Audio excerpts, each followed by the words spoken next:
నమస్కారం city news కి స్వాగతం. ముందుగా ముఖ్యాంశాలు.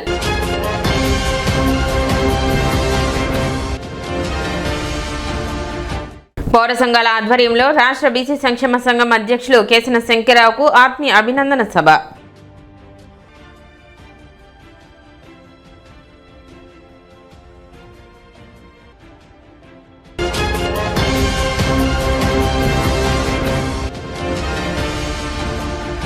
మేదర సంఘం ఆధ్వర్యంలో విద్యార్థులకు నోట్ బుక్స్ మరియు నగదు ప్రోత్సాహకాల పంపిణీ.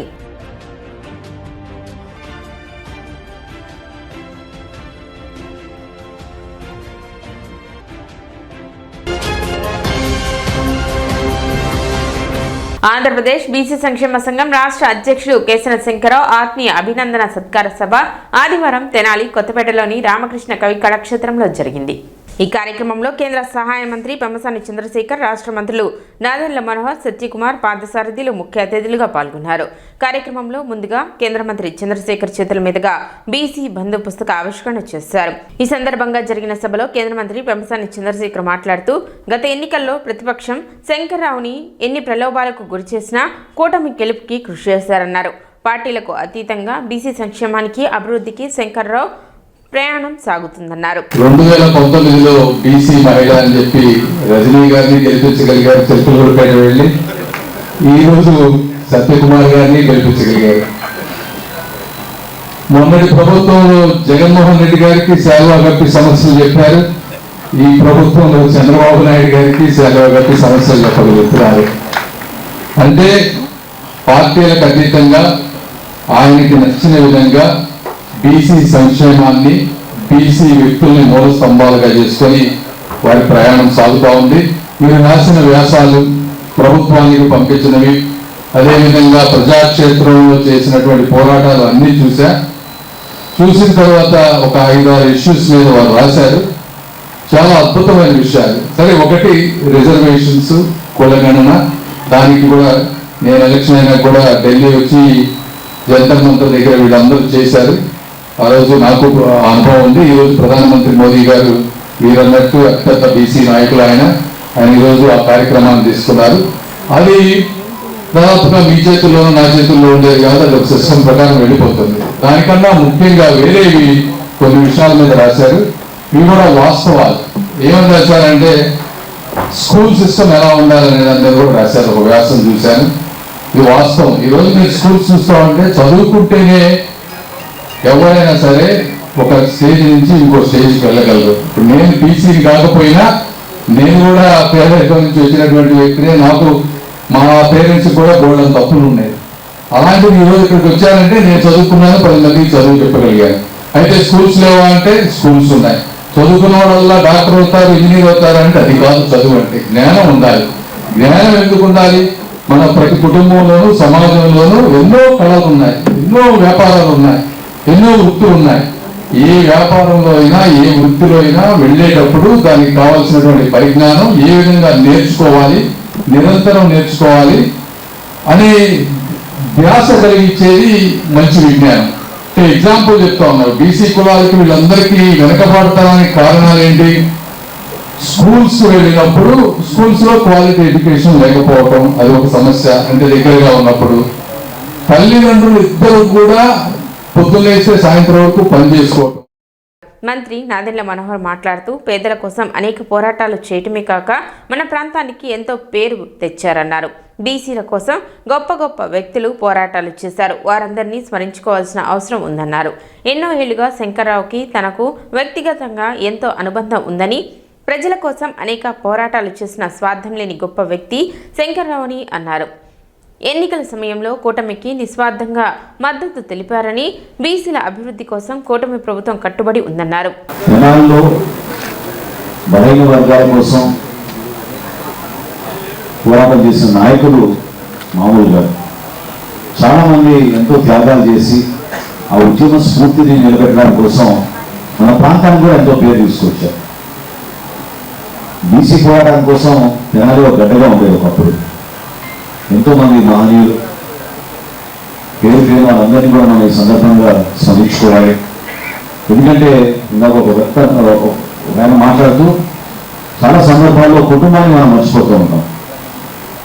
పోరాటం చేస్తున్నప్పుడు సమాజం కోసం మనం నిలబడి అనేక ప్రాంతాల్లో సభలు నిర్వహించుకుంటూ కమిటీలు చేసుకుంటూ తిరుగుతున్నప్పుడు జనరల్గా మనం మర్చిపోయేది మన కుటుంబాన్ని. ఆ విధంగానే నేను 2-3 సార్లు శంకర్రావు గారిని కలిసినప్పుడు వాళ్ళ ఇంట్లో కూడా సతీమణి గారు వాళ్ళు పడిన కష్టాలు, ఎదుర్కొన్న సమస్యలు కుటుంబ పరంగా అదే కాకుండా వ్యక్తిగతంగా కూడా శంకర్రావు గారు దానికోసం ఏమీ చేసుకోలేదు, ప్రజల కోసం నిలబడ్డారు. అది మనం ఎవరం కూడా మర్చిపోకూడదు, గర్వపడాలి కూడా. మనం తెనాల నుంచి మనకి ఈ విధంగా శంకర్రావు గారి నాయకత్వం మనకు ఉంది. బలహీన వర్గాల కోసం అహర్నిశలు పోరాటం చేసే వ్యక్తి. అంతిమంగా మనం అనుకున్నది మనం సాధించడానికి కోసం చాలా కృషి చేయాల్సి వస్తుంది.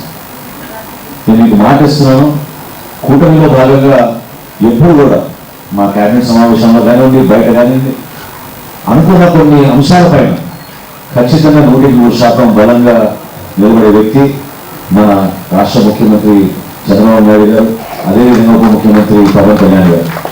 సో మీకు ఎన్నికలప్పుడు నేను చేసిన కొన్ని వాగ్దానాలు, అది రిజర్వేషన్ విషయంలో కానివ్వండి, మీ సాధికారత కోసం, మీ సంక్షేమం కోసం అందించాల్సిన నిధుల విషయంలో కానివ్వండి, ఖచ్చితంగా ఒక చిత్తశుద్ధితోటి అంకిత భావంతో పనిచేసిన సందర్భం ఇది. ఎందుకంటే నాకు బాగా గుర్తుగా గతంలో నేను శాసనసభాపతిగా ఉన్నప్పుడు SC/ST సప్లాన్ తీసుకొచ్చినప్పుడు మొట్టమొదటిసారి భారతదేశంలో చాలామంది ఆ రోజు హర్షించారు. తదనంతరం BC సప్లాన్ తీసుకొచ్చాం మనం. కానీ దాని అమలులో ఏ విధంగా చిత్తశుద్ధితో పనిచేసుకోగలుగుతున్నాం అనే దానిపైన ఖచ్చితంగా మనం సమీక్షించుకోవాలి. మనం BC సంక్షేమం కోసం ఏర్పాటు చేసిన ఆ నిధుల్ని ఆ డిపార్ట్మెంట్ ద్వారా ఖచ్చితంగా మనం మన ప్రాంతానికి, మన ప్రజలకు ఉపయోగపడే విధంగా ఒక అంకిత భావంతో పనిచేయాల్సిన అవసరం ఖచ్చితంగా ఉంది. 50% మాత్రం మనం ఎట్టి పరిస్థితుల్లో మనం BCకి ఇవ్వాలనే ఒక మాట చాలా స్పష్టంగా ఆయన ఆలోచించడం జరిగింది.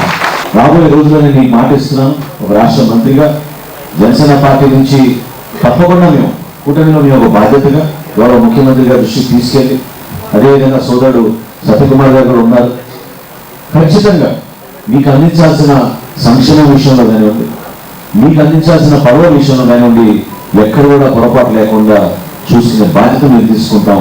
అది 3 పార్టీలు కూడా అదే అంకిత భావంతో పనిచేసుకుంటూ ముందుకు సందర్భంగా తెలుపుకుంటున్నాం. మా వంతు మేము బాధ్యతలు తీసుకుని ప్రతి ఒక్కరి సమాజంలో మాతో పాటు మీతో పాటు కలిసి దేశానికి ఉపయోగపడే విధంగా, ఒక పౌరుడిగా మనం గర్వపడే విధంగా, మన ప్రాంతానికి, మన ప్రజలకి సేవలు అందించే విధంగా ఏ విధంగా శంకర్రావు గారు నిలబడి ఆ నాయకత్వం వహించారు, ఆ నాయకత్వానికి తప్పకుండా తగిన గౌరవం తీసుకొచ్చే విధంగా అందరం కూడా మీతో పాటు కోరుకుంటాం, నిలబడతామని సందర్భంగా తెలుసుకుంటూ మంత్రులు సత్యకుమార్, పాదసారథిలు మాట్లాడుతూ బీసీల కోసం విరామం లేని పయనం, అలుపెరగని పోరాటం దశాబ్దాలుగా చేస్తున్న వ్యక్తి శంకర్రావు అని, జాతీయ స్థాయిలో బీసీల కోసం పోరాటం చేసిన వ్యక్తి జ్యోతిరావు పులే అయితే ఆంధ్రప్రదేశ్లో బీసీల కోసం పోరాటం చేసిన వ్యక్తి శంకర్రావు అని, శంకర్రావు ఆంధ్రప్రదేశ్లో మరో జ్యోతిరావు పులే అని అన్నారు. అనంతరం కేసిన శంకర్రావును మంత్రులు ఘనంగా సత్కరించారు. బలహీన వర్గ వ్యక్తులు ఎక్కడున్నా కూడా వారికి మేలు జరగాలి అనే ఆలోచన చేసే వ్యక్తి శంకర్రావు గారు. ఆయనకు కొంత తెలుగుదేశం పార్టీతో సంబంధాలు, ఎందుకంటే గమని పోటీ చేశారు కాబట్టి, కానీ ఆ సంబంధం ఎక్కడా కూడా అడ్డు రాకోకుండా కేవలం బలహీన వర్గాల సమస్యలు, బలహీన వర్గాల సమస్యలకు సంబంధించిన విధానపరమైన పోరాటాల కోసం ఎక్కడ కూడా తనకి పార్టీతో ఉన్న సంబంధాలు అడ్డు రాకోకుండా పోరాటం చేస్తున్న వ్యక్తి శంకర్రావు అని చెప్పేసి మనం చేస్తామని.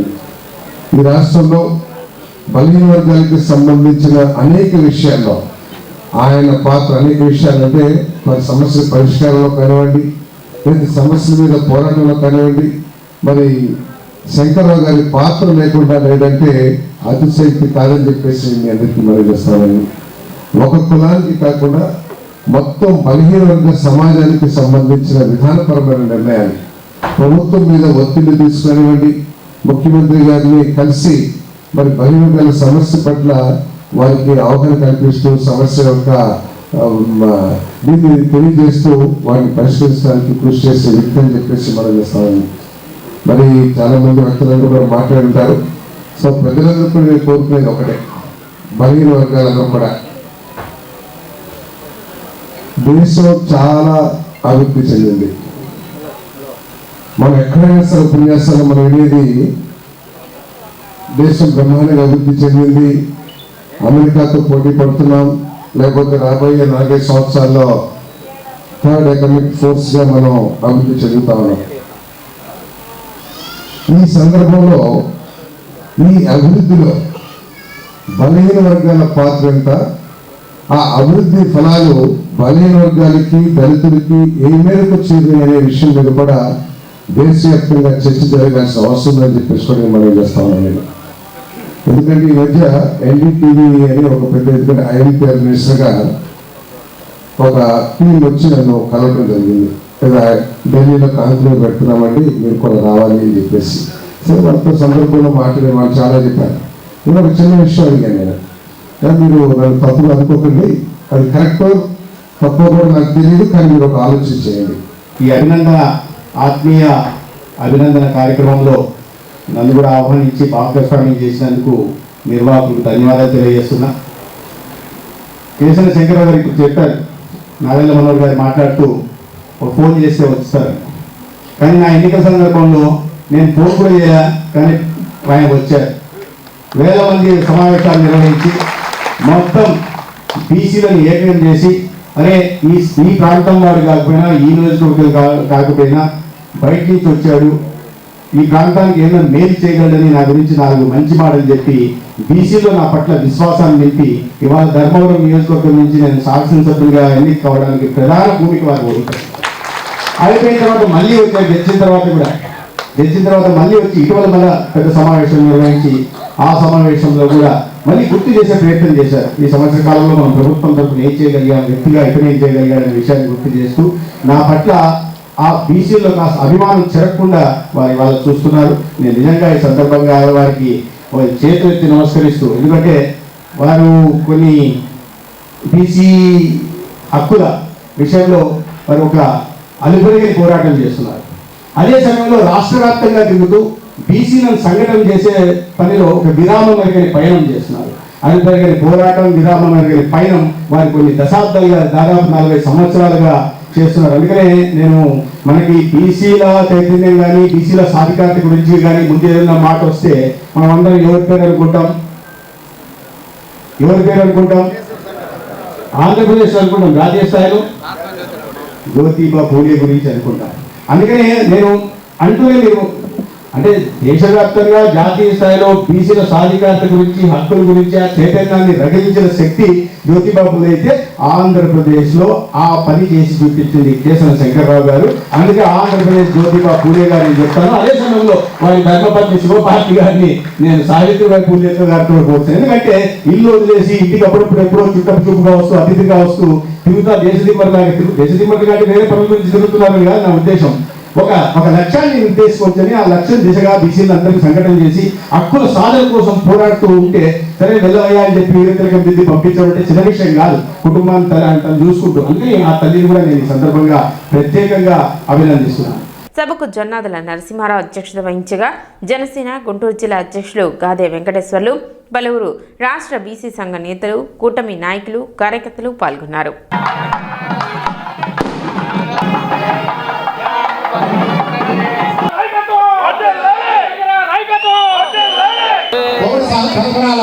శాఖ మంత్రి వర్యులు శ్రీ నారాయణ మనోహర్ గారు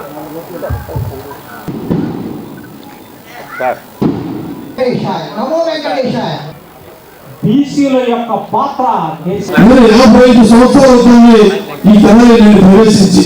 1974లో నేను తెనాలి అయితే చదువుకున్నాను. అక్కడి నుంచి కూడా మ్యారేజ్ చేసుకుని కూడా ఈ పరిసర ప్రాంతాల్లోనే నివసిస్తూ నాకు రాజకీయ రంగ ప్రవేశం కానీ, బీసీ సంఘాల మీద కానీ, బీసీ కులాల మీద కానీ ఎంతో పోరాటం చేస్తున్నటువంటి వ్యక్తిగా నన్ను గుర్తించి వారు తీసుకెళ్లి మాట్లాడారు. చంద్రబాబు నాయుడు గారు అనేక విషయాలతో మాతో, ఎందుకంటే ఆ తమిళ 2004లో పోటీ చేస్తున్నాను కనుక వారికి నా గురించి తెలుసు బాగా. నమస్కారం గారిని తీసుకెళ్ళి చాలా కరెక్ట్ గా పరసంతో వచ్చావు, థ్యాంక్స్ శంకరరావు అన్నాడు. నేను చాలా ఆశ్చర్యపోయా. ఆయన లెగిసి నా 2 చేతులు పట్టుకుని నమస్కారం పెట్టి మళ్ళీ కూర్చొని విషయాలను కూడా వింటే చాలా చాలా ఆంతరిక విషయాల్లో మేము చర్చించుకుందాం. ఈ రాష్ట్ర ప్రగతి పదంలోకి వెళ్ళాలన్నా, ఈ రాష్ట్ర భవిష్యత్తులో ముందుకు వెళ్ళాలన్నా కూడా మీ నాయకత్వం అవసరం చెప్పని తప్పనిసరిగా అవుట్ రైట్ గా ఎన్డీఏ కుటుంబం మద్దతు తెలియజేస్తామని చెప్పి ఆ రోజు నారా చంద్రబాబు నాయుడు గారు హామీ ఇచ్చిన మీద కొనసాగి గారి నాయకత్వంలో వారికి ఇచ్చిన మీద వారు 55 నియోజకవర్గాలు ఎక్కడెక్కడ వీక్ ఉన్నాయో అన్ని నియోజకవర్గాలకు ఒక లిస్ట్ ఇచ్చి ఆ లిస్ట్ ప్రకారంగా ఎన్నికల్లో మేము పర్యటించడం కూడా జరిగింది. ఆ విషయం మరి విడుదల కొనసాగి వారు కూడా నాకు సహాయ సహకారాలు అందించారు. పరిపాలన చేసినా కూడా కనీసం ఈ యొక్క జాతుల కోసం ఎప్పుడు కూడా పట్టించుకునేటువంటి దాఖలాలు లేవు. మీరు ఈ ఓబీసీని తప్పనిసరిగా చేయాలి అని చెప్పి ఆ రోజు మేము నరేంద్ర మోడీ గారిని కోరినప్పుడు అయ్యా మీరు అన్ని రాజకీయ పార్టీని అన్ని ప్రజా సంఘాన్ని మాకు పార్లమెంట్ లో తీవ్రమైన ఒత్తిడి తీసుకొస్తే మీరు తప్పనిసరిగా చేయటానికి సిద్ధంగా ఉన్నారని చెప్పి నరేంద్ర మోడీ గారు మాకు హామీ ఇవ్వడం కూడా జరిగింది. మహిళలు గత 3 దశాబ్దాలుగా పిండినటువంటి మహిళలని కూడా కొత్త పార్లమెంట్ లో ప్రవేశపెట్టేటువంటి విషయం అందరికీ తెలుసు. దానిలో కూడా మేము అడిగాం, ఓబీసీ మహిళా వాటా ఎంతో మీరు పెంచాలి, తప్పనిసరిగా మనకి అవకాశం కల్పించాలని చెప్పారు. అదేవిధంగా ఈ రాష్ట్రంలో కులగణాంకాల మీద అనేక దశాబ్దాలుగా పోరాటం చేస్తా ఉన్నాం. యునైటెడ్ ఎలక్ట్రిసిటీ ఎంప్లాయీస్ యూనియన్ 11వ రాష్ట్ర మహాసభల కార్యక్రమం సిపిఎం కార్యాలయంలో జరిగింది. ముఖ్య అతిథిగా సిఐటియు ప్రధాన కార్యదర్శి సిహెచ్ నరసింహారావు పాల్గొన్నారు. బ్రాడీపేట సిపిఎం కార్యాలయంలో సిఐటియు ఆధ్వర్యంలో జరిగిన యుఈయు 11వ రాష్ట్ర మహాసభల్లో 2 తెలుగు రాష్ట్రాల యూనియన్ నాయకులు పాల్గొన్నారు. ఈ సందర్భంగా సిఐటియు రాష్ట్ర ప్రధాన కార్యదర్శి సిహెచ్ నరసింహారావు మాట్లాడుతూ సిఐటియు తరపున కోవిడ్ సమయంలో ఎన్నో సేవా కార్యక్రమాలు నిర్వహించామని గుర్తు చేశారు. కేంద్ర రాష్ట్ర ప్రభుత్వాలు ఎలక్ట్రిసిటీ రంగాన్ని ప్రైవేటు పరం చేయాలని చూస్తున్నాయని మండిపడ్డారు. విద్యుత్ రంగాన్ని ప్రైవేటు పరం చేయకుండా అన్ని సంఘాలతో కలిసి పోరాటాలు చేయాలని పిలుపునిచ్చారు. ఈ కార్యక్రమంలో రాజేంద్రన్, నాగేశ్వరరావు, ఈశ్వరరావు, ఎండి సలీం, ఎన్ స్వామి, సుదర్శనం తదితరులు పాల్గొన్నారు. లాభాలు నష్టాలు కాదు వాళ్ళు నిర్మలా లాభం నష్టం కాదు, మేము ప్రైవేట్ చేయాలనుకున్నాం, అందుకని ఇది కూడా చేస్తున్నాం అని పేరు పైకి చెప్పడం అనేటువంటి జరిగింది. అందుకని ఈరోజు ప్రజలను మోసం చేసేదానికి వాళ్ళు అనుకున్నటువంటి విధానాలు అమలు చేసేదానికి వాళ్ళు ప్రయత్నం చేస్తారు.